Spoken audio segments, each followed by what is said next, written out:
할렐루야! 감사합니다. 오늘이 이제 2023년도 마지막 주일입니다. 날짜로도 31일. 그야말로 마지막 날입니다. 어렸을 때는요, 겨울에 날씨가 쌀쌀해지면 아무 이유 없이 마음이 설레었던 것 같습니다. 별로 좋을 것도 없는데 사실은 여름철에 입는 옷, 얇은 티셔츠 한 장, 그거 뭐 얼마 안 되잖아요. 겨울에 입는 옷은 아무리 유행이 뒤떨어지고 색이 칙칙하고 그래도 여름에 티셔츠 한두 장 값보다 훨씬 비싸단 말이죠. 그러다 보니까 여름에도 좀 내세울 만한 정도는 아니었지만 겨울에는 다들 행색이 초라해 보입니다. 어렸을 때 밖에 나가보면 장갑도 제대로 없고 옛날에 귀마개 여기 딱 덮어가지고 이제 고무줄로 뭐 그러고 있고 머리도 잘 안 감아가지고 거기다가 막 얼굴은 추운 데서 자가지고 빨개져 있고 그러면서도 콧물 흘려가면서 연탄재 굴려가면서 눈사람 만들고 막 철없이 막 놀았던 때가 있었죠. 아무것도 뭐 특별히 좋을 게 없는데 오히려 어른들은 걱정이 많죠. 봄, 가을은 좋아요. 낭반비, 냉방비 안 들잖아요. 옛날에 뭐 에어컨이 있는 집이 몇 집이나 됐습니까? 선풍기 딱 한 대. 서로 그 앞에 가서 자기부터 더위를 식히려고. 근데 그 선풍기 계속 돌리면 어쨌든 봄, 가을보다 전기요금이 많이 나가요. 겨울 되면 어떡합니까? 넉넉한 집은 가을에 벌써 연탄을 쫙 쟁여놔요. 연탄을. 봄이 돼도 연탄이 안 떨어져. 봄이 돼도. 근데 가난한 사람들은요, 하루하루 연탄을 삽니다. 그날 쓸 연탄을. 하루하루. 정말 어렵게 살았었는데 연말이 되면 아무 이유 없이 마음이 설레요. 뭐 아마 성탄절 지나가는 좋은 사람들한테 사탕이라도 하나 받아 먹을 생각. 설날이 되면 다른 날 못 먹어보던 떡국을 먹을 생각. 뭐 아주 가난하면 그게 안 되겠지만 아주 극빈은 아닌 경우에는 설날이 되면 세뱃돈을 받을 수 있으니까. 제가 본 것 중에서요, 가장 작은 돈이 지폐였던 게 10원짜리 지폐를 본 적이 있습니다. 10원짜리 지폐를 본 적이 있어요. 요즘은 10원짜리 찾기도 힘들고요. 옛날 10원짜리보다 요즘 옛날 1원짜리처럼 훨씬 작고 가벼워진 10원짜리가 나왔더라고요. 제가 아주 어렸을 때 500원짜리 지폐는 흔했고요. 10원짜리 지폐를 본 적이 있어요, 제가. 그러니까 세배하면 10원 주는 거지, 10원. 그때 10원은 지금 10원하고 다르죠. 그랬던 적도 있는데 시간이 많이 흘러서 제가 이제 중년이 되었습니다. 50대 초반을 지나가서 중반을 향해서 가고 있는데 그러다 보니까 많은 생각이 듭니다. 어렸을 때 왜 그렇게 설레었지? 근데 지금 왜 이렇게 하나도 안 설레지? 여러분들 마음은 어떻습니까? 설레일 때가 좋은데 요즘 젊은 사람들, 어린 학생들이나 어린이들을 보면 그 설레임을 잃어버리는 시기가 점점 더 어려지고 있어요. 뭐 조금 다르게 표현하면 동심이 파괴되는 시기가 훨씬 더 어려지고 있어요. 좀 속된 말로 대학생인데 아직도 동심을 간직하고 산 그런 시절이 있었습니다. 대학생인데도 착한 마음, 순수한 마음을 가지고 살았던, 뭐 예를 들면 그런 때도 있었는데, 그런 사람들이 많았던 그런 시절도 있었는데, 요즘은 벌써 초등학교 때 동심 다 박살나가지고요. 겉모습만 어린아기지 그 속에는요 이미 속물이야, 속물. 황금 만능주의와 쾌락주의에 쩔어 있어요. 이미 중학교 가기 전에 초등학교 때 이미 쩔어 있어요. 제 말이 지나칩니까? 여러분 한번 스스로 한번 주변의 어린이들이나 이렇게 살펴보십시오. 물론 약간 순수하고 아직은 약간 남아있죠. 근데 과거에 어린이들과 비교해 보면 비교가 안 됩니다. 안타까워요. 막 괘씸하고 밉고 짜증나기도 하지만 돌아서서 보면 참 안타까워. 이 동심이 살아있을 때가 사실은 행복한 겁니다. 야단 맞았는데도 굶었는데도 밖에 추워서 옷을 제대로 못 입고 있는데도 아무 이유 없이 그냥 해맑은 웃음이 뿜어져 나오는 그때가 사실은 진짜 행복한 겁니다. 그걸 잃어버리고 나면 인생 전체가 신나게 웃을 일이 별로 없어요. 누가 그런 말을 했다고 하죠. 나이 40을 넘으면 자기 얼굴 표정에 책임을 져야 된다고.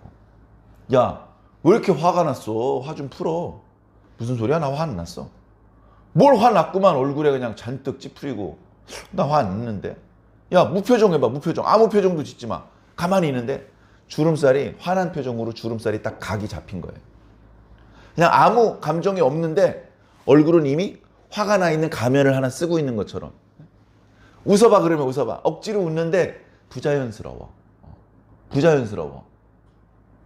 그런데 반대로 40년 동안 늘 겸손하고 양보하고 감사하고 그렇게 착하게 동심이 살아있는 채로 만약에 살았다고 해봅시다. 항상 웃는 얼굴로 주름살이 딱 굳어 있을 거예요. 야야, 뭐 이렇게 기분 좋은 일 있어? 나 특별히 기분 좋은 일 없는데? 아니 근데 왜 이렇게 웃고 들어와? 나 웃은 거 아니야. 너 가만히 있어봐. 웃고 있어요. 아무 표정도 짓지 않고 있는데 웃고 있다고요. 그러니까 어떻게 됩니까? 나이 40을 넘으면 자기 표정에 책임을 져야 됩니다. 저도 어느 날 거울을 보면 웃음기가 많다. 아, 이렇게 활짝 잘 웃으시냐 이런 말을 들을 때도 있는데 어느 날 보니까 주름도 많고 그 주름이 뭔가 좀 심기가 불편한 표정인 거예요. 그리고 전에 말씀드렸나요? 저희 교회에서 드려지는 예배, 저는 여러분들은 빠짐없이 듣지 않더라도 저는 빠짐없이 듣거든요.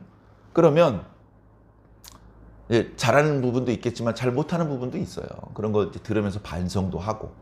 그런가 하면 이제 수요일하고 주일 예배, 그 다음에 가끔 송구영신 예배나 성탄 예배는 동영상, 성경책만 비추어주는 동영상이 아니고 예배를 드리는 전경을 이렇게 보여드리지 않습니까? 그럼 그때 제 모습을 봐요. 어떤 날은 넥타이가 삐뚤어져가지고 넥타이만 눈에 들어올 때도 있고. 그런데 보통은 얼굴 표정을 보잖아요. 뭐 손동작도 물론 보지만 얼굴 표정을 보면 설교의 말씀이 막 즐거울 때도 있지만 뭔가 마음이 무거운 채로 또는 뭔가 하나님의 진노에 대한 말씀을 절대 웃으면서 설교할 수는 없거든요.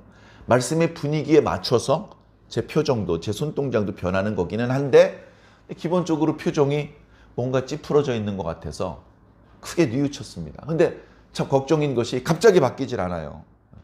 40년 동안 50년 동안 만든 표정이기 때문에 바꾸는데 또다시 50년이 필요합니다. 시간이 많이 걸리겠지만 그래도 지금부터라도 노력을 해야 되겠다. 그런 생각을 해보았습니다. 요즘 힘에 대한 생각을 많이 합니다. 힘. 우리가 느낄 수 있는 힘은요, 매우 작은 힘입니다. 우리가 느낄 수 있는 힘. 야구공을 들고 던졌다 받았다 던졌다 받았다. 그럼 그 야구공이 탁구공보다는 훨씬 무겁죠. 근데 어때요? 야구공 만만한 무게예요. 만만한 무게. 한 손으로, 두 손으로 들 필요가 없는 무게라고요. 우리가 옆에 있는 친구랑 악수합니다. 뭐 이렇게 게임을 할 때 손바닥으로 상대방을 밀쳐서 중심을 무너뜨리는 그런 게임을 합니다. 손바닥으로 미는 힘을 느낍니다. 그거 뭐예요? 너무너무나 작은 힘이에요. 그냥 간단히 말씀드려서 두 손으로 밀어서 넘어뜨릴 수 있는 거 아주 작은 겁니다. 아주 약한 거예요. 그런데 살다 보면 이제 어린아이 때 이제 점점 크면 있는 힘껏 밀어도 꿈쩍도 안 하는 게 있다는 걸 알게 돼요. 제가 어렸을 때 설악산에 울산바위 쪽을, 울산바위가 아니고 흔들바위 쪽, 울산바위도 갔었는데 흔들바위가 있어서 지금은 없다 그래요. 그쪽에 이제 올라간 적이 있고요. 거기 올라가면 큰 바위가 있는데요. 거기에 장정 서너 명이 달라붙어서 으쌰 으쌰 하면요 큰 바위가 저그렇게 움직인대요. 재밌잖아요. 내가 직접 못하더라도 그 큰 바위가 움직인다는 것 자체가 신기하기 때문에 그걸 보려고 힘든데도 그쪽 이제 설악산도 대청봉으로 가는 코스 말고 흔들바위 쪽으로 가는 코스가 있는데 그쪽을 끝까지 이제 가는 거예요. 가서 보니까 정말로 여러 사람이 미니까 바위가 흔들려요. 보통 그 정도 바위는요 아무리 여러 사람이 밀어도 안 움직여야 되거든요. 근데 움직이니까 재미있고 그런 거예요. 그것도요 그냥 막 힘이 세다 그냥 하는 게 아니고 박자를 맞춰야 돼요.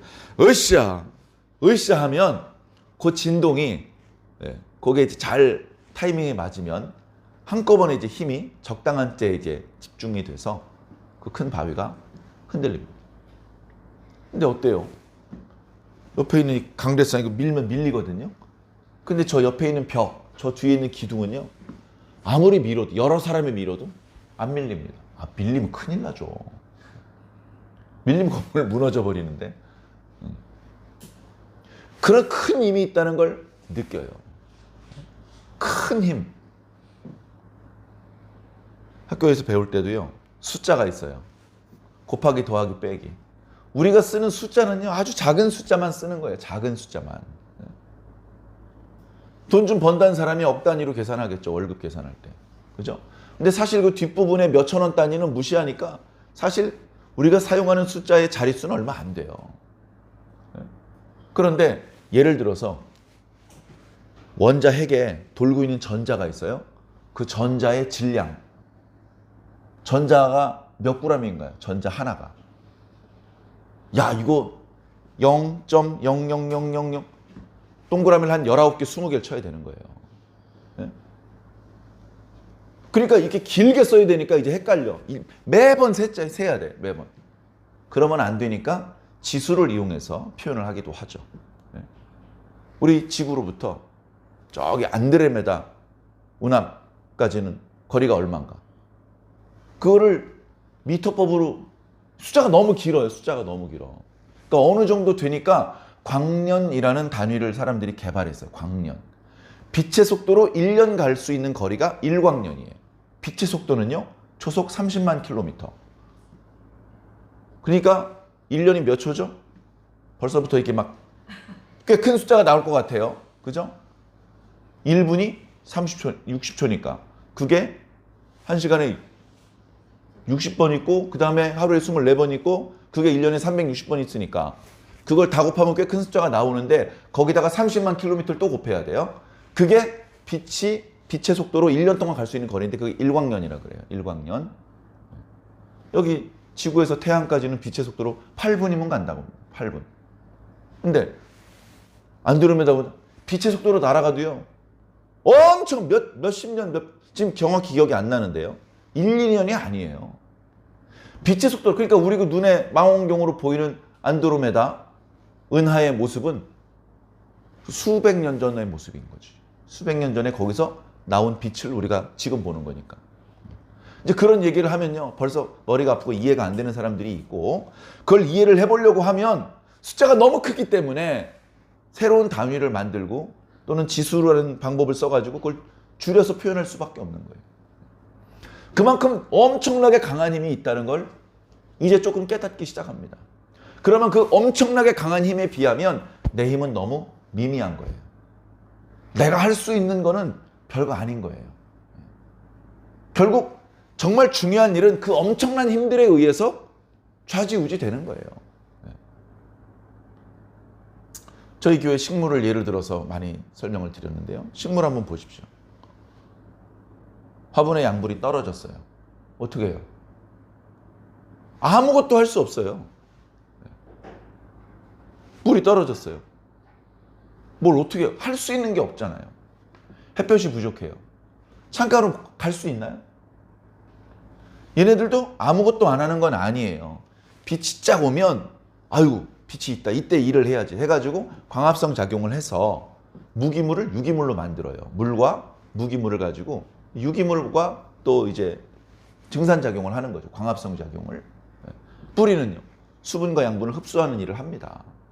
아주 아무것도 안 하는 건 아닌데 얘들도 나름대로 우리보다 더 열심히 1초도 쉬지 않고 일을 할 수 있을 땐 일을 하는데 얘가 하는 일은 너무 작은 일인 거야. 너무너무 작은 일인 거야. 아무리 열심히 일해봤자 창가로 1mm도 움직일 수가 없어요. 그러니까 식물이 한다는 게 뭡니까? 비치는 쪽으로 구부러지는 거. 굴광성. 그것만 있는 것 뿐이지 주광성, 비치는 쪽으로 이동하는 건 못하는 거예요. 그래서 저 식물을 보면서 저 녀석들의 생명은 절대적으로 저한테 위탁되어 있어요. 저의 힘이 저 식물의 힘에 비하면 전능하신 하나님의 힘이야. 쟤들의 입장에서는. 그러니까 쟤들은 어떻게 해서든지 나한테 사인을 보내주고 싶은 거야. 주인님, 제가 목이 말라요. 여기 보세요. 잎 늘어져 있죠? 여기 보세요. 화분 표면에 흙 말랐잖아요. 빨리 물 주세요. 저한테 뭔가 사인을 주려는 거예요. 근데 제가 안 보고 딴 데 보면 할 수 없이 죽는 거야. 할 수 없이 죽어야 돼. 그 타이밍을 놓치면 다시는 살려내지 못합니다. 제가 할 수 있는 건 너무나 적은 거예요.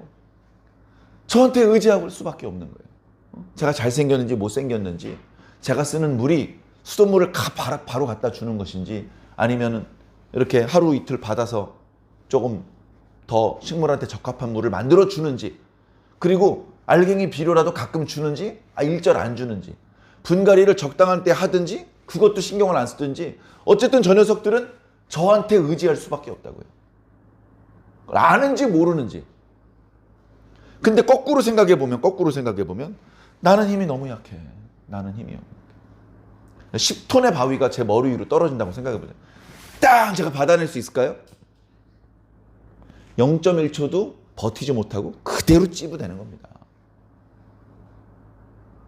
내가 이해할 수 없고 내가 감당할 수 없는 어마어마한 힘이 있다는 걸 일단 알아야 되고 겸손해야 돼요. 사람들끼리 팔씨름이죠. 10톤, 20톤, 100톤짜리 바위가 떨어지면요. 내가 인마 팔씨름 지구에서 1등이야. 넌 한 손으로 막을 수 있습니까? 안 된다니까요.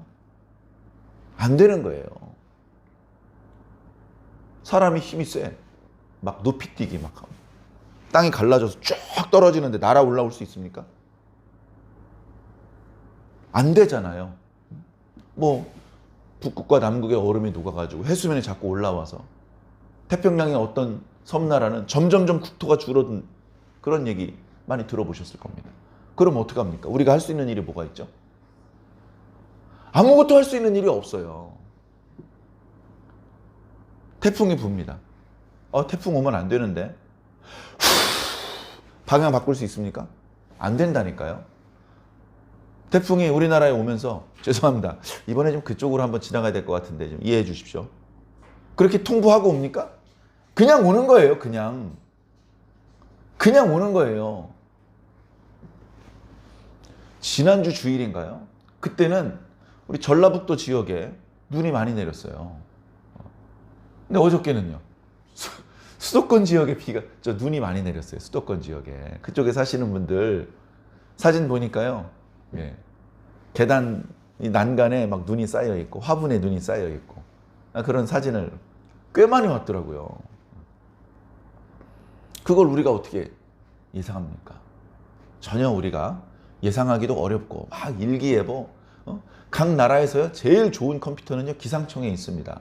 수십 년간의 기상 정보를 종합해 가지고요 날씨를 예측해야 되기 때문에. 그래서 전 세계적으로 가장 인기 있는 전 세계 기상과 관련된 일을 하는 사람들이 가장 자주 열람하는 게 이제 유럽 기상청에서 그 유럽 거기서 이제 그 제시하는 이제 기상 예보가 가장 잘 맞는데요. 그리고 미국이나 이런 데보다 더 오래 일주일치 예상을 이렇게 합니다. 온도, 바람, 비 오는 거 이런 것들 예보를 하는데 상당히 정확하다고 합니다. 전 세계에서 가장 좋은 컴퓨터를 그렇게 기상 정보 예측하는 데 쓰는데 그래도 틀려요. 정확하지 않아. 그러니까 뭡니까? 자연의 힘에 대해서 우리가 할 수 있는 일이 없어요. 그냥 밀려 나가는 수밖에 없는 존재입니다. 우리들은 겸손해야 돼요. 겸손해야 돼요. 자, 하나님을 믿지 않는 사람들은 얼토당토하지 않은 말이라고 벌써 귀를 닫으려고 하겠지만 우리는 하나님의 힘을 인정해야 됩니다. 하나님의 힘을 인정하지 않는 사람도 대자연의 힘은 인정하더라고요. 그래서 심지어 이 대자연이 바로 하나님이다라고 그렇게 생각하는 사람들이 많이 있습니다. 태양신을 섬기고 달신을 섬기고 바람의 신, 바다의 신, 농사의 신, 폭풍의 신, 주로 이렇게 대자연, 특히 그 대자연이 우리들의 농사라든가 우리들의 먹거리와 관련이 있는 그런 쪽으로 힘을 쓰는 그런 신이 있다고 산정을 하는 것이 사실은 대자연인데, 그리고 그 대자연 뒤에는 창조주 하나님이 계신 건 거기까지는 못 보니까, 그러니까 기껏 한다는 게 신 중에 제일 신은 태양신이야. 뭐 이제 이런 정도의 생각을 가지고 있는 것이죠. 그 잘못된 우상 숭배로 접어드는 겁니다. 동방에서는 주로 그것을 뭐 예를 들면 천지신명이라고 합니다. 천지의 대자연 속에 신의 기운이 서려 있어. 그게 바로 신이야. 뭐 예를 들면 그런. 그래서 이제 성경에서 말하는 하늘과 동양 철학에서 말하는 하늘이 다르죠. 동양 철학에서 말하는 하늘은요, 저 대기권 바깥의 우주가 아니에요. 땅에서 볼 수 있는 거기까지가 하늘입니다. 그 바깥의 일은 우리한테 직접적인 영향이 없는 거예요. 그걸 알 수도 없고, 고대 시대에 뭐 관측도 어렵고, 우리가 볼 수 있는 데까지 거기가 하늘이에요. 그 하늘이 땅에 영향을 주고 있는 거죠. 땅에. 그런 생각을 가지고 나름대로의 이제 철학을 발전시킨 것인데, 우리는 그 하늘 뒤에 서 계신 하나님을 보는 겁니다. 하늘이 크죠? 하늘이 높죠? 근데 하나님은 더 크셔. 그러면 이제 과학자들이 승질을 냅니다. 야, 우주의 크기가 얼마나 큰지 알아? 하면서 우주의 크기를 여러 가지 지수 방정식 뭐 이런 걸 통해서 보여줍니다. 웃긴 얘기죠. 그게 아무리 큰들 그보다 더 큰 분이 하나님이고, 빛이 아무리 빠른들 빛보다 더 빠르다는 얘기하면 과학자들 되게 싫어해요. 하나님은 그보다 빠르신 분이란 말이죠. 그것을 성경에는 뭐라고 표현하고 있냐면 영원하시다 또는 동일하시다라고 표현하고 계신 겁니다. 믿음의 눈으로 봐야 되는 것이죠. 자, 그 크신 하나님 앞에 우린 너무 작아요. 겸손해야 됩니다. 그 크신 하나님 앞에 우리가 의지해야 돼요. 하나님께 기도해야 돼요. 하나님, 저를 도와주십시오. 저를 불쌍히 여겨주십시오. 저 지금 하나님께서 도와주지 않으시면 죽습니다. 저 좀 살려주십시오. 그때 하나님께서 보시고, 아이고 내 새끼, 그럼 끝난 겁니다. 누가 내 새끼를 건드려! 그러면 이제 모든 위험은 끝난 거예요. 모든 슬픔과 근심은 끝난 겁니다.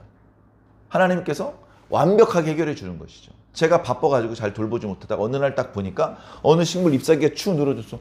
어메 내 새끼 왜 이렇게 잎사귀 늘어졌어? 내가 그렇게 말하는 순간 걔는 사는 거예요. 걔는 사는 거예요. 아무리 바빠도 죽은 잎 따주고 물 주고 자세히 살펴서 벌레가 있으면 살충제 뿌려주고 또 거름이 부족하면 거름을 주고 화분이 너무 작아졌으면 큰 화분으로 분갈이를 해줄 겁니다. 그럼 걔는 이제 아주 씩씩하게 또 살아나는 거예요. 우리가 하나님께 그래서 기도해야 되는 겁니다. 우리 스스로의 힘으로 할 수 있는 일이 없어요. 내일 일도 모르는데 뭘 할 수 있습니까? 근데도 기고만장하게 다 내가 할 수 있어. 이거 내가 한 거야. 이런 식으로 말하는데 무식하면 용감하다고 신앙이 없는 사람이 그런 어리석은 말을 할 때 우리는 그걸 멋있다고 생각할 것이 아니고 걱정스럽고 우려스러운 눈빛으로 바라보고 아유 모르니까 저러는 거야. 아유 난 저런 실수하지 말아야지. 그렇게 스스로를 바르게 세워야 됩니다. 오늘 예배 시작할 때 묵도 말씀을 읽었습니다. 그 묵도 말씀에 보니까 의인들이 하나님께 기도하고 있습니다. 하나님 도와주시옵소서. 그래 하나님께 기도해서 하나님의 도와주심을 입은 경험이 있는 신앙의 선배가 아직 그런 경험이 부족한 신앙의 후배들이 아직 고난 중에 있을 때 얘기를 해줍니다. 여호와께 피하는 자는 복이 있어. 그 말은 무슨 뜻입니까? 거기 있지 말고 빨리 여호와 하나님께 피하라는 얘기죠. 하나님의 이름을 부르고 하나님의 얼굴을 찾고 하나님께 도와달라고 기도하고 그렇게 하면 하나님께서 건져주신다. 도와주신다. 그런 내용으로 구성되어 있는 말씀입니다. 자, 그런데 이 말씀이 참 신기해요. 말씀 속에 보면요. 의인과 악인이 구별되어서 말씀하고 계셔요. 의인과 악인이 구별이 된다고요. 말씀으로는. 네. 겸손히 자신의 능력의 한계를 인정하고 하나님께 도와주심을 구하는 사람들이 있는데 의인이에요. 의인. 그리고 하나님의 존재를 인정하지 않고 자신의 한계를 인정하지 않고 끝까지 뻗당기는 놈 악인이라고 말하고 있어요. 악인은 겸손히 무릎을 꿇지도 않고 하나님의 이름을 부르거나 하나님의 얼굴을 찾지도 않겠죠.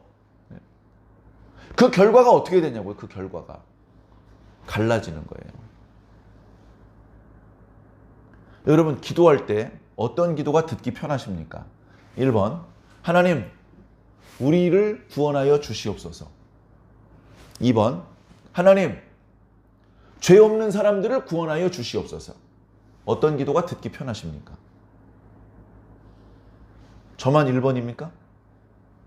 다 1번이죠. 하나님, 우리를 구원하여 주시옵소서. 이게 필요하잖아, 우리가. 그런데 성경은 뭐라고 말씀하십니까? 의인들을 구원하리라 라고 말씀하고 있어요. 그럼 누가 의인입니까? 누가 악인입니까? 여러 가지 사례로 말씀해 주고 있죠. 이런 사람이 악인이고, 이런 악인은 이렇고, 이런 식으로 생각하고, 이런 식으로 말하고, 이런 식으로 행동을 한다. 말씀을 쭉 듣는데 어떤 게 느껴지냐 하면 내가 악인이잖아.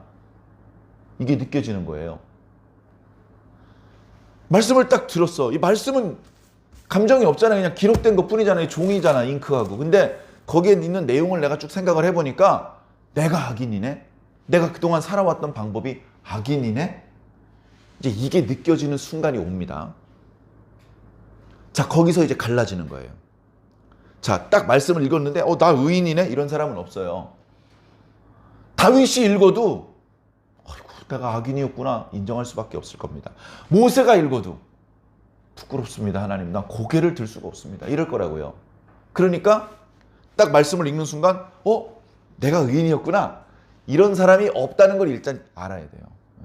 그러니까 어떻게 보면 희망이 있는 것이죠. 자, 그런데 말씀을 읽으면서 이거 악인에 대한 말씀이잖아 라고 느껴졌을 때 그때 갈라진다고요. 제가 사도행전 말씀을 묵상하면서 강해하면서 그때도 그런 말씀을 자주 드렸는데 사도들이 설교를 들었어요. 2장에는 베드로가 설교를 합니다. 그 설교를 디아스포라 유대인들이 들었어요. 7장에는 스데반이 설교를 합니다. 스데반의 설교를 역시 또 다른 디아스포라 유대인들, 그 다음에 그 예루살렘에 있던 유대인들이 들었어요. 그들은 거의 똑같은 감정을 느꼈습니다. 뭐죠? 내가 죄인이구나 이걸 깨달은 거예요.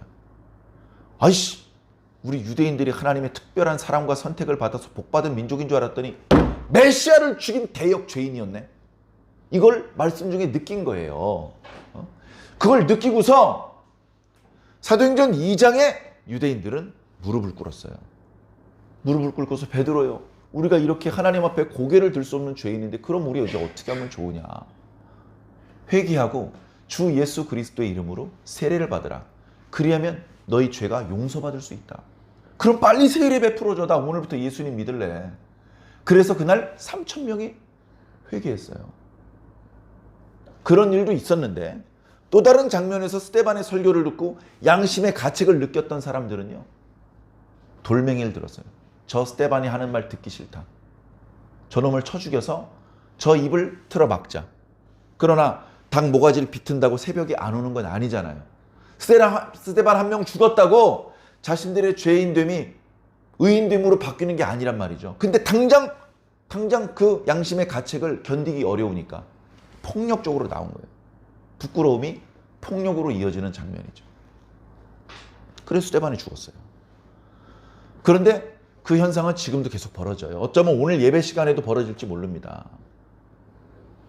말씀을 들어보니까 의인이 있고 악인이 있어요. 아무리 생각해도 내가 악인 쪽이야.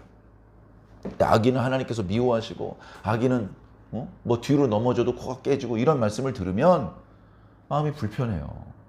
마음이 불편해. 그때 아이고 하나님 살려주세요 하고 엎드려지면 희망이 있습니다. 살 길이 열립니다. 근데 훨씬 더 많은 사람들이 에이씨 하면서 욕하고 나가버립니다. 예배가 끝나길 기다리지 않고 중간에 나간다고요. 무슨 말씀인지 아시겠어요? 예배가 끝나기 전에 성경을 끝까지 읽어보고 그 의미가 무엇인지, 그 죄인들이 살 수 있는 가능성은 어떤 것인지 끝까지 듣지 않고 나가버린다. 건강을 위해서 어떤 사람이 책을 읽습니다. 요즘 또 사람들이 건강에 관심이 많잖아요. 저도 많습니다. 건강에 관한 책을 읽다가요, 그 책을 끝까지 읽지 않고 던져버려. 실제로 제가 그런 사람 이야기를 들었어요. 책을 읽다가 자신이 그동안 살아왔던 삶이 부정당하는 것 같아서 끝까지 못 읽고 책을 덮고 던졌대요. 그리고 편안하게 살기로 했대요. 편안하겠죠, 마음은. 건강까지 편안해질지는 모르겠습니다. 건강까지. 저도 얼마 전에 건강 진단을 받았는데요. 체중, 키, 그건 이제 초등학생들이나 관심을 가지는 거예요. 저는 물론 체중 줄여야 되니까 체중 관심이 있어. 늘 체중 재는데 키는 뭐 큰 관심 없습니다. 그리고 혈압 관심 많죠. 그 다음에 당장 나오는 건 아니지만 혈액을 채취했으니까 혈액을 통해서 여러 가지 이제 정보를 우리가 얻을 수 있겠죠. 건강에 관련된 정보. 간 수치도 나오고 콜레스테롤 수치도 나오고 예를 들면 그런 것들을 통해서 내가 관리를 잘 해왔는지. 그래가지고요. 재작년에 그리고 그 또 4년 전, 6년 전, 8년 전에 제가 건강검진 데이터가 갑자기 궁금해진 거예요. 그래서 인터넷 홈페이지에 가서 쉽게 열람을 할 수 있게 되어 있더라고요. 그래서 이제 그걸 봤는데 전에 이미 이상 지질, 복부 비만 이런 것들이 경고가 돼 있었어요. 네. 경고가 돼. 아니 난 그때 왜 이렇게 관심이 없었지? 운동 부족, 뭐 예를 들면 술 담배를 안 하는데도 이게 문제가 있었어요. 그래서 이제 요번에 나온 건강검진 결과가 상당히 기대가 됩니다. 내가 나름대로 좀 노력을 하고 있는데 얼마나 수치가 좋게 바뀌었을지 기대가 됩니다. 사람들이 그런 것들을 이제 관심을 갖는데 말씀드린 대로 먹는 거, 생활 습관 이런 것들을 근본적으로 바꾸지 않으면 막 약으로 갑자기 건강이 좋아지고 체질이 개선되지 않거든요. 그러니까 건강에 도움이 되는, 내가 의사로 30년, 40년을 일했다. 그래서 이런 환자, 저런 환자, 많은 환자를 치료해 줘 봤는데 오랜 환자들을 만나 보니까 그 여러 종류의 병들의 원인이 한 가지더라. 요거 하나만 조심하면 이 여러 종류의 질병들이 다 예방이 된다. 그러니까 여러분들 평소에 생활 습관, 식습관 이렇게 건강하게 바꿔라. 이제 이런 식의 내용의 책이 있는데 끝까지 못 읽고 뭐야? 내가 그동안 완전히 잘못 살았다는 거야? 아이 기분 나빠. 탁 덮고 던져버리는 것이죠. 근데 신앙도 마찬가지라는 거예요. 신앙도.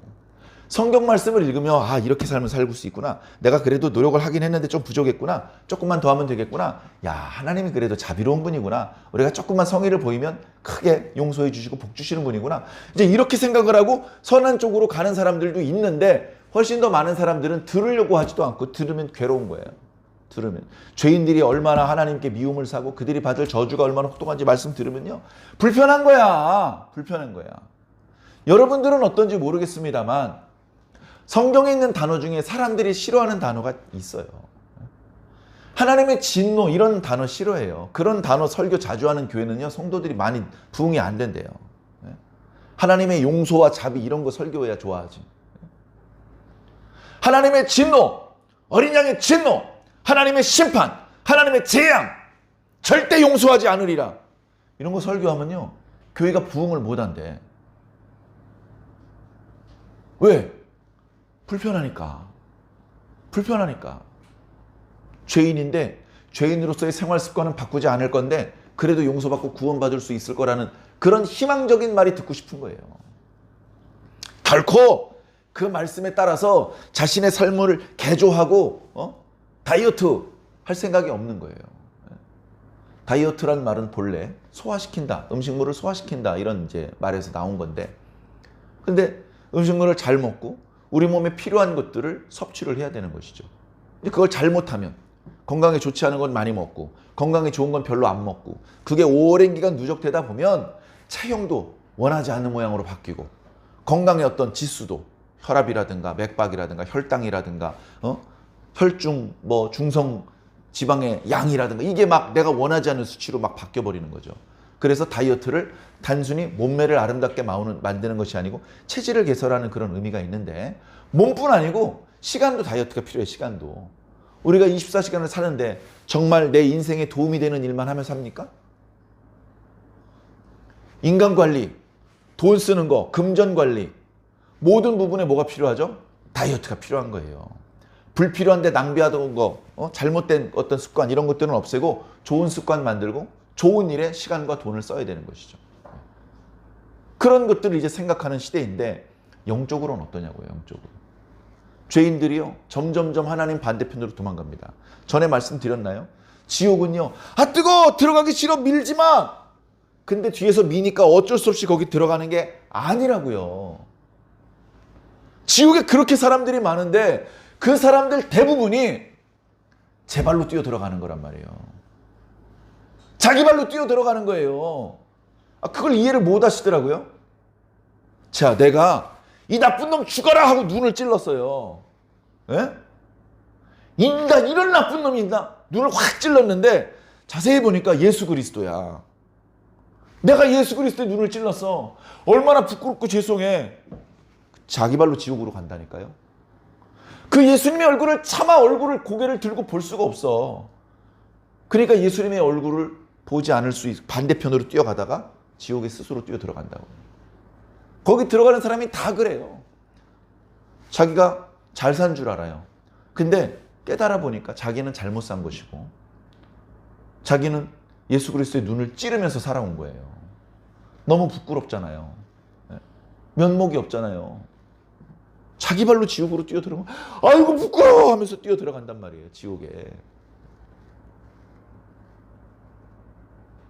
죄인들, 구원받을 수 없는 사람들, 교회에서 목사님, 전도사님이 야, 너 나와, 너 나가, 이렇게 쫓아내서 교회가 이렇게 빈자리가 많아진 겁니까? 생각해 보세요. 예? 여러분들은 제가 밖에 나가가지고 그냥 천국할 사람이네 빨리 들어와 해가지고 들어오셨습니까? 아니라니까요. 그건 제가 할 수 있는 일이 아니에요. 해서도 안 되고, 그냥 말씀이 선포했을 뿐인데 그 말씀을 딱 얻어맞은 사람이 둘로 갈라지더라는 거예요. 말씀 맞고 그대로 그 자리를 지키고 있는 사람은 없어요. 말씀을 맞고 잘났네 정말 하면서 자기 발로 지옥으로 가든지, 아이고 살 길이 있었구나 하면서 무릎을 꿇든지, 둘 중에 하나인 거예요. 여러분 혹시 중간에 계시면요, 조심하십시오. 중간에 서 계신 분이 제일 빨리 죽는다는 말씀 드렸죠? 기억 안 나셔요? 노아의 방주를 만들었어요. 어떤 사람이 노아의 말을 듣고 방주에 타려고 탔는데 왠지 이게 거짓말, 비 안 올 것 같아. 그래서 내리다가 혹시 비가 오면 어떡하지? 다시 타려다. 그래가지고 한 발은 방주에다 올려놓고 한 발은 방주 바깥에다 딱 했는데, 이게 문이 닫혀야지 하나님께서 비를 내려줄 거 아니에요. 문이 열려있으니까 비를 쏟으실 수가 없잖아. 이거 빨리 결정을 내려야 되는데 그러고 있으니까 하나님 바람을 불어서 문을 쾅 닫아버렸네? 그 사람이 제일 빨리 죽는 거예요. 물에 빠져서 죽는 사람은 나중이고 제일 빨리 죽는 사람이, 양다리 걸친 사람이 제일 빨리 죽는 거예요. 그러지 말고 하나님을 붙잡으세요. 하나님만 붙잡으세요. 한 손을 하나님 붙잡고 한 사람은 세상 잡으면요, 자기 몸이 찢어지지 않겠습니까? 한쪽을 놓고 하나님을 잡아야 돼. 두 손으로 하나님을 잡아야 돼요. 오늘 본문 말씀은 도대체 언제 말씀하시려고? 자, 오늘 본문 말씀도요, 오해, 편견, 색안경 이런 거 끼고 보시면요 아무 도움이 없어요. 이 말씀은요, 일단 남자들은 읽을 필요가 없는 말씀이야. 색안경을 끼고 보면. 그죠? 그 다음에 시집갈 생각이 없는 여자나 시집을 아직 가지 않은 여자나 뭐 해당 사항이 없는 말씀이에요. 이 말씀이 필요한 사람은요, 전 세계 인류 중에 뭐 4분의 1이나 될까? 4분의 1도 안 되는 것 같아요. 그런 말씀, 전 세계 인류 중에 4분의 1에게만 필요한 말씀, 이런 말씀은 성경에 기록 안 됩니다. 모든 인류에게 필요한 말씀이 성경에 기록되는 거예요. 그래서 잠언 31장 10절부터 끝절까지 말씀도 모든 사람에게 필요합니다. 결혼을 할 사람이든 안 할 사람이든, 남자든 여자든, 지금 현재 잘하고 있든 잘 못하고 있든 모든 사람에게 필요한 거예요. 여성분들 이 말씀을 들으면서 아씨 쎄 빠지게 일해야 되겠네, 예를 들면 이런 생각을 가졌다면 뭔가 잘못 생각하신 것이죠. 그러니까 여자들에게만 주어져 있는 말씀이 아닐 뿐 아니라, 이 말씀을 읽고서 에이 그래 기독교 나랑 안 맞아 나가라고 만든 그런 말씀이 아닙니다. 우리 모두에게 필요한 말씀이에요. 오늘 말씀 어디에도, 물론 뒤에 나옵니다만, 하나님을 잘 섬겨라, 이렇게 하는 게 하나님 섬기는 방법이다, 그런 말씀 없어요. 그냥 부부, 가족, 그 다음에 그 집안 사람들, 그 동네 사람들하고 어떻게 지나는 얘기만 나오는 거예요. 그런데 그렇게 사는 것이 바로 지혜로운 방법이고, 그렇게 사는 것이 칭찬받는 방법이라는 것을 말씀해주고 있는 것이죠. 자, 간단히 몇 가지만 말씀드려 보겠습니다. 또 여인이 있어요. 이 여인을 가리켜 현숙한 여인, 덕행이 있는 여인, 하나님을 경외하는 여인 등등으로 표현하고 있습니다. 참고로 현숙한 여인, 이라는 표현은 성경에 딱 3번 등장해요. 3번이 등장하고 2번은 잠언에, 1번은 룻기 말씀 3장에 기록되고 있습니다. 자, 여인이 있어요. 결혼을 했어요. 남편이 있겠죠. 남편. 자, 그 다음에 남편과의 사이에서 자식들이 태어날 것 아닙니까? 아들도 태어나고 딸도 태어나고 자식들이 있어요. 그 다음에 남편도 좋은 사람이고 아내도 좋은 사람이다 보니까 집안이 점점 번창해. 밭도 늘어가고 포도원도 늘어갑니다. 그 포도원이 남편하고 자식 이렇게 가족들끼리 돌볼 수 있는 양을 넘어가면 어떻게 합니까? 이제 사람들이 필요한 거예요. 직원을 채용하든지 옛날 시대니까 노예를 사다가 집에다 데리고 놓고서 같이 살면서 같이 일을 시키는 거죠. 그 집에 일하는 사람들이 있습니다. 뭐 식솔이라고 한번 해보겠습니다. 식솔. 가족은 아닌데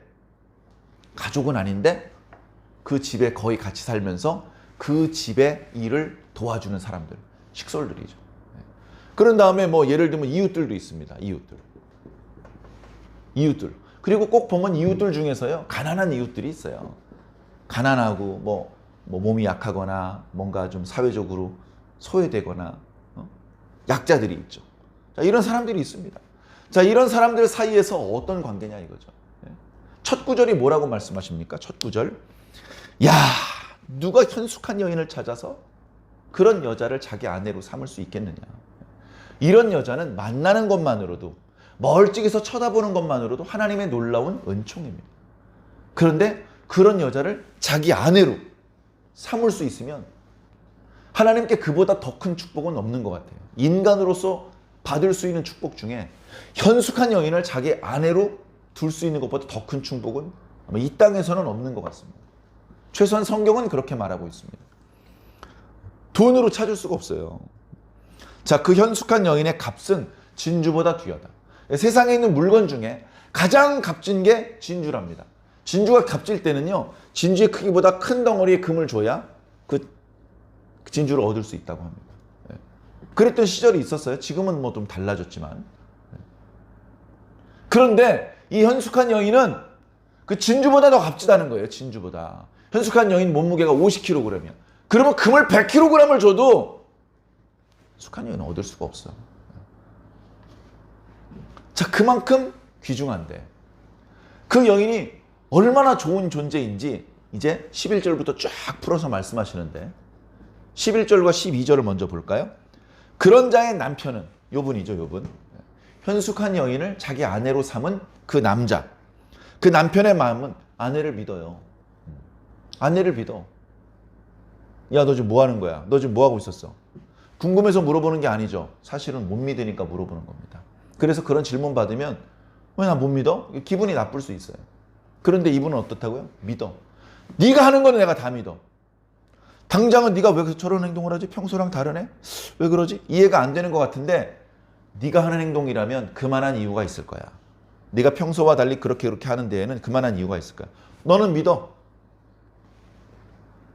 옆에 종들이 아니 주인 마님 오늘 왜 그러세요? 그러면 남편이 얘기합니다. 야, 가만히 있어. 그냥 저분이 시키는 대로 다 해. 왜 그렇게 하시냐고 물어보지 마. 시키는 대로. 이렇게 아내 편을 믿고 들어줄 수 있을 정도로 아내 믿는 거예요. 아내를 믿고 그 결과 아내가 이 집의 모든 산업을 관장을 합니다. 원래 남자가 하는 거거든요. 그 산업을 관장을 하니까 결과적으로 어떻게 되냐면 이 산업이, 그 집안의 기업이 점점 흥하는 거예요. 점점. 예를 들어 농사를 짓는다면 소출이 점점 늘어나요. 식구들이 먹고 내다 팔고 점점점 돈이 쌓입니다. 목축으로 말하면 마릿수가 점점점 늘어나요. 목장의 크기가 점점점 넓어져요. 일하는 일꾼들의 숫자가 점점점 많아지는데 그 일꾼들 일한 만큼 값을 다 주는데도 돈이 점점점 쌓여요. 이렇게 되는 거예요. 그러니까 이 남편이 아내를 믿어야지 당연히. 자, 12절. 그런 자는 살아있는 동안에 그의 남편에게 선을 행하고, 아내가 남편이 방심한 틈을 타서 딴 주머니를 차고 외도를 하고 남편의 허락을 받지 않고 친정에다 돈을 빼돌리고 이렇게 하지 않는다. 자신을 믿어주는 남편에게 죽을 때까지 선을 행한다. 악을 행하지 않는다.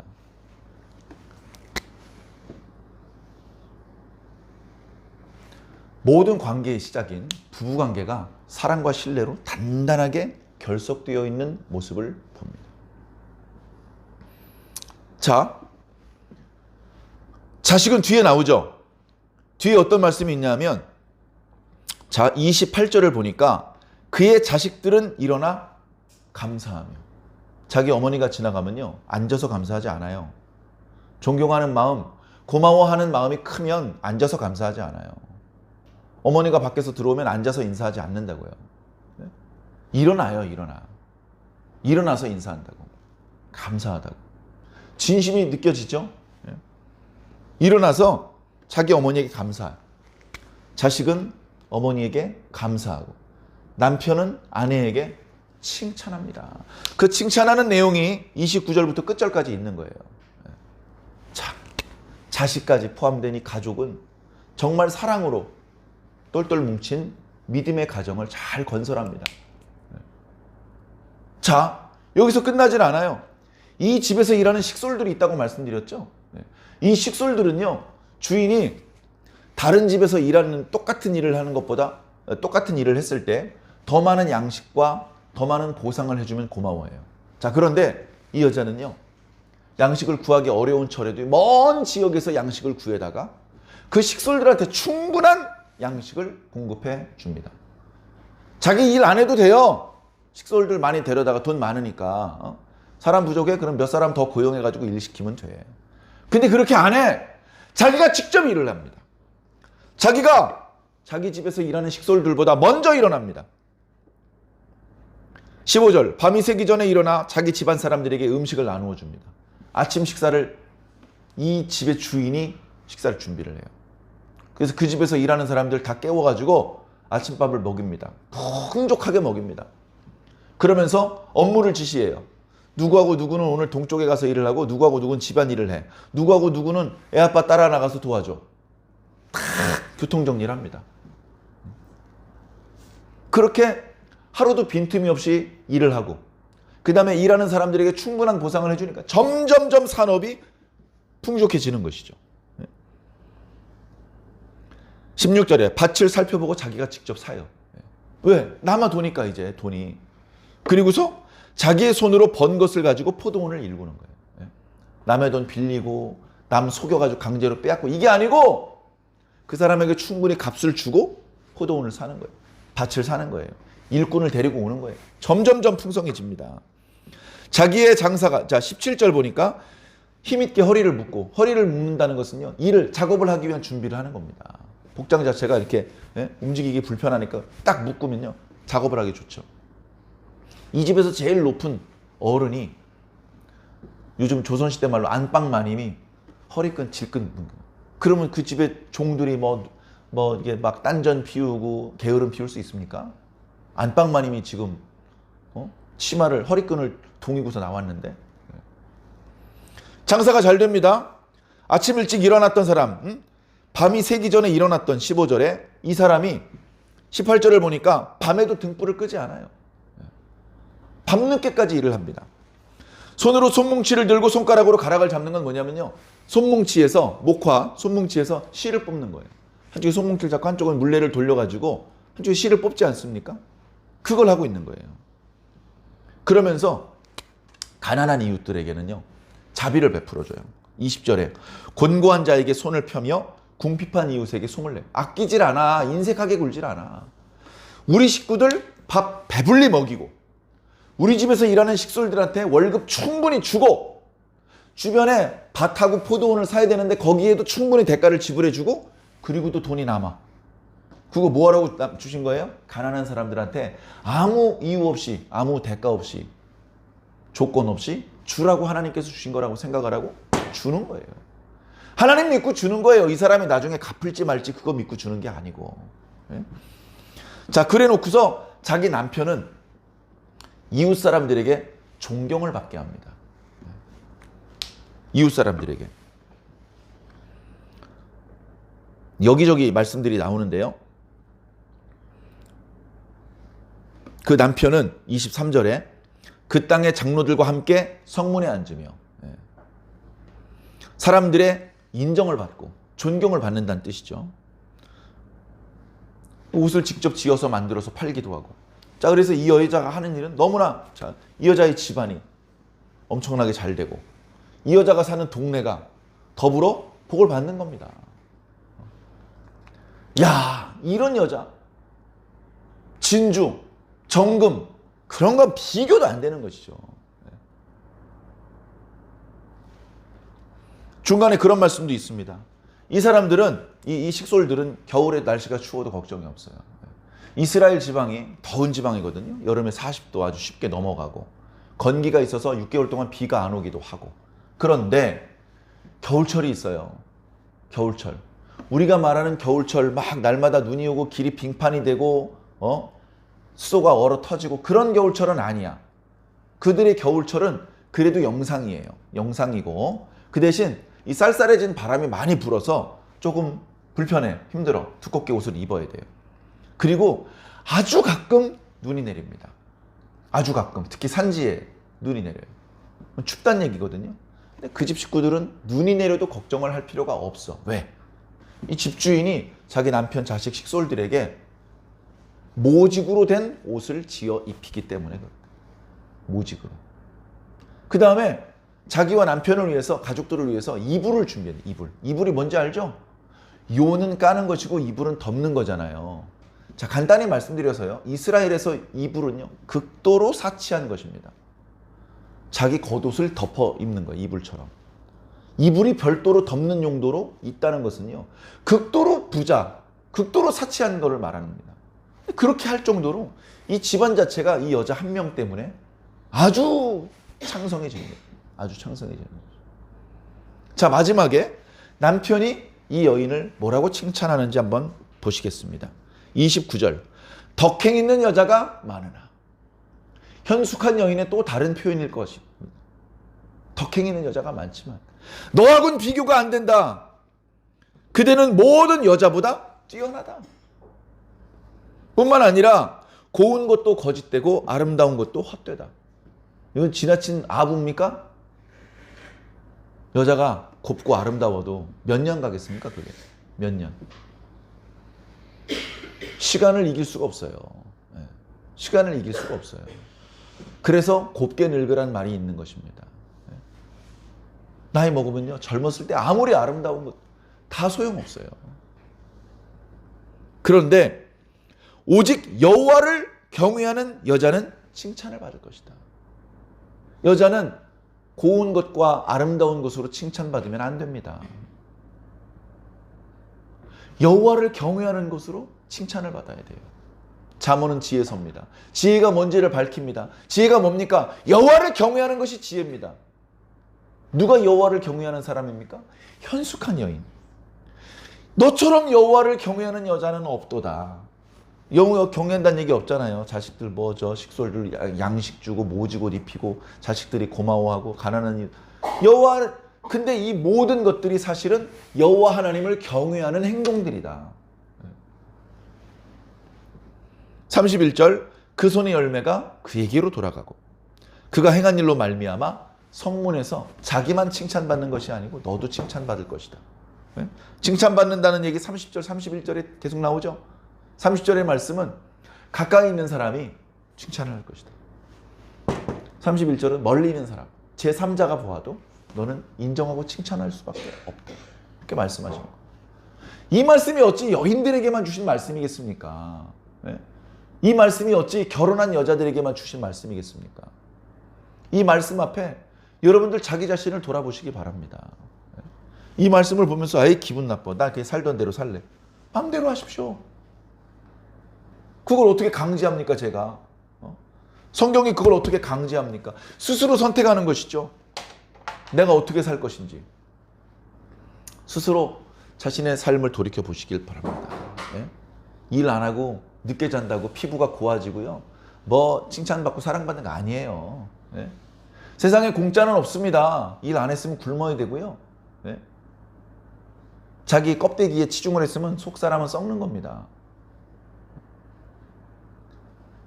열심히 일하고 심지어 대가 없이 봉사하고 화가 나도 좋은 말하고 그렇게 살면서도 행복하고 건강하게 사는 사람이 있어요. 많진 않죠. 바로 이 현숙한 사람. 사실은 오늘날 예수 그리스도를 믿는 모든 사람이 현숙한 사람이 되어야 합니다. 오늘 저와 여러분이 바로 이런 현숙한 사람이 되어야 합니다. 여러분들 현숙한 사람 되면 여러분들 이용해가지고 제가 뭐 잘 될 것 같으세요? 그게 아니라니까요. 저는 저대로 현숙한 사람이 돼야 되고요. 여러분 여러분대로 현숙한 사람. 우리 중에 한 명만 현숙하면 돼. 그게 아니라니까요. 그런 거짓말에 속으면 안 됩니다. 우리 집에서 한 명만 현숙하면 돼. 한 명만 희생하면 돼. 한 명만 양보하는, 그러면 지옥이 됩니다. 한 명만 양보하는 건 안 돼요. 다 양보해야 돼요. 다 현숙해야 돼요.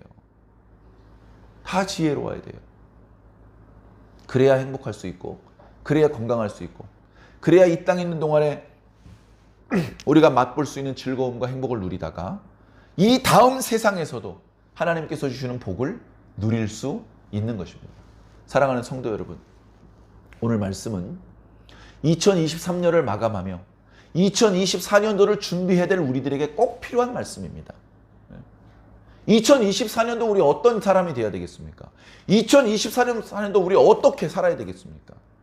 여러 가지로 표현할 수 있고 여러 가지 계획을 생각해 볼 수 있는데, 우리는 예수님 믿는 사람들이고 하나님 믿는 사람들이고 성경 말씀을 믿는 사람들이기 때문에 잠언 31장 말씀에서 힌트를 얻으시기를 부탁을 드립니다.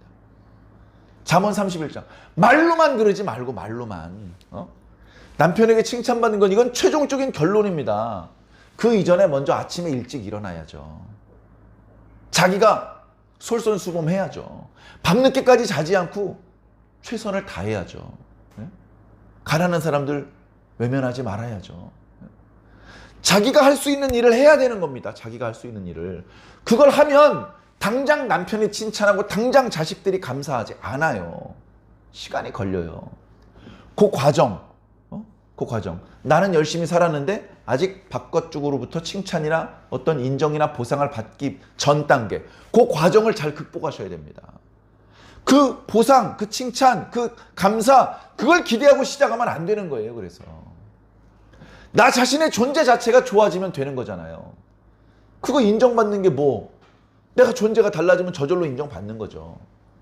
그렇게 생각을 하고 좌우를 쳐다보고 비교할 것이 아니라 나 자신을 먼저 보고 하나님과 자신과의 관계를 생각을 하면서, 그러면서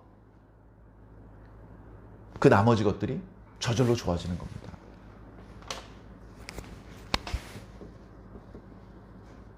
하나님을 경외할 때 이 모든 것들이 가능할 수 있습니다. 2024년도에도 우리는 날마다 말씀을 하루도 빠지지 않고 읽을 것입니다. 그리고 그 말씀의 내용을 따라서 살기 위해서 발버둥 칠 것입니다. 100% 잘 되진 않을 수 있습니다. 100% 잘 되지 않을 수 있습니다. 될 때도 있고 안 될 때도 있겠죠. 그러나 잘 안 되는 일이 있더라도 에이씨 난 이미 글렀어 하고 포기하는 것이 아니고 다시 시작할 것이고 다시 도전할 것입니다. 그렇게 뭔가 열심히 발버둥 치다 보면 우리의 목표를 완전히 달성하거나 만족스러운 변화가 나타나지는 않더라도 의미 있는 변화, 의미 있는 성장의 결과를 경험할 수 있을 것입니다. 내년 2024년도 만일막 주일 예배가 되었을 때에는 하나님 앞에 조금 덜 부끄럽게 스스로 대견하다. 완벽하진 않았지만 그래도 수고 많았어. 그렇게 스스로를 격려해 줄 수 있는 그런 삶을 살 수 있을 것입니다. 그런 삶에 오늘 주신 말씀이 가이드라인으로서 우리들에게 꼭 필요한 말씀이 될 줄로 믿습니다. 이 말씀 붙잡고 오늘 하루뿐 아니라 앞으로의 1년을 주님과 동행하는, 하나님을 경외하는 덕행 있고 현숙한 모습으로 살아주시기를 예수님 이름으로 간절히 축원합니다. 아멘. 믿습니다.